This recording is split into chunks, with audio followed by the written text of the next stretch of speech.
തിയേറ്ററിൽ കയറ്റി. തുടയിൽ പൊടിഞ്ഞു പോയിരുന്നു. കാലിൻ്റെ ജോയിൻ്റിൽ നിന്ന് കാല് വിട്ട് കാല് തിരിഞ്ഞു പോയിരുന്നു, വലത് കാല്. അപ്പോൾ അത് ഓപ്പൺ ചെയ്ത് കഴിഞ്ഞപ്പോൾ അതിന് എല്ലുകൾ പൊടിഞ്ഞു പോയതുകൊണ്ട് ഗ്യാപ്പ് വന്നു. ഡോക്ടർ എന്നെ വീണ്ടും വിളിച്ചു. ഡോക്ടർ പറഞ്ഞു വലിയ ഗ്യാപ്പ് വന്നിട്ടുണ്ട്, അത് ഫില്ല് ചെയ്യണമെങ്കിൽ വേറൊരു എല്ല് പൊട്ടിച്ച് അതെടുത്ത് അവിടെ വെച്ച് ഫില്ല് ചെയ്യണമെന്ന് ഡോക്ടർ പറഞ്ഞു. ഞാൻ സൈനിട്ട് കൊടുത്തു. എന്നിട്ട് ഞാൻ അവിടെ നിന്ന് മാതാവിനോട് പറഞ്ഞു, എൻ്റെ മാതാവ് ഇതുപോലെ പൊട്ടി തരിപ്പണമായ ഈ മനുഷ്യൻ്റെ ശരീരത്തിന് ഇനിയും എല്ല് പൊട്ടിക്കാൻ വേണ്ടിയിട്ടാണോ? നീ അതൊന്ന് ഫില്ല് ചെയ്ത് കൊടുക്കും മാതാവേ എന്ന് പറഞ്ഞ് ഞാൻ കരഞ്ഞവിടെ ഇരുന്നുകൊണ്ട് പ്രാർത്ഥിച്ചു. ആ സമയത്ത് റോജൻ ഓപ്പറേഷൻ തിയേറ്ററിൽ കിടന്ന് പ്രാർത്ഥിക്കുന്നു, എൻ്റെ മാതാവ് ഈശോയും കൂടെ വന്നിട്ട് ഈ ഓപ്പറേഷൻ ചെയ്തു തരണേ, എന്നെ സുഖപ്പെടുത്തണമേ എന്ന് റോജൻ പ്രാർത്ഥിച്ചുകൊണ്ടുണ്ടായിരുന്നു. ആ സമയത്ത് ഡോക്ടർ എന്നോട് ഇത് വന്ന് പറഞ്ഞ സമയത്ത് റോജൻ അവിടെ വലിയൊരു സുഗന്ധം അനുഭവപ്പെട്ടു. ഒരു 45 മിനിറ്റോളം ഏകദേശം ആ സുഗന്ധം ഉണ്ടായിരുന്നു എന്ന് റോജൻ പറഞ്ഞു.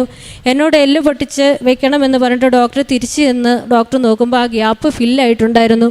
ഒരു 5 മിനിറ്റ് കഴിഞ്ഞ് ഡോക്ടർ വീണ്ടും എന്നെ വിളിച്ചു. ഞാൻ വിചാരിച്ചു ദൈവമേ ഇനി എന്തിനാണോ എന്നെ വിളിക്കുന്നത് എന്ന് വിചാരിച്ച് ചെന്നപ്പോൾ ഡോക്ടർ എന്നോട് പറഞ്ഞു, ചേച്ചി ഗ്യാപ്പ് ഫില്ലായി, എല്ല് പൊട്ടിക്കേണ്ട കേട്ടോ. ഞാൻ ചോദിച്ചു എങ്ങനെ ഡോക്ടർ ഫില്ലായി എന്ന് വെച്ചാൽ പറഞ്ഞു ഗ്യാപ്പ് ഫില്ലായി, അത്ര പറയാനേ എനിക്ക് അറിയത്തുള്ളൂ എന്ന് ഡോക്ടർ പറഞ്ഞു.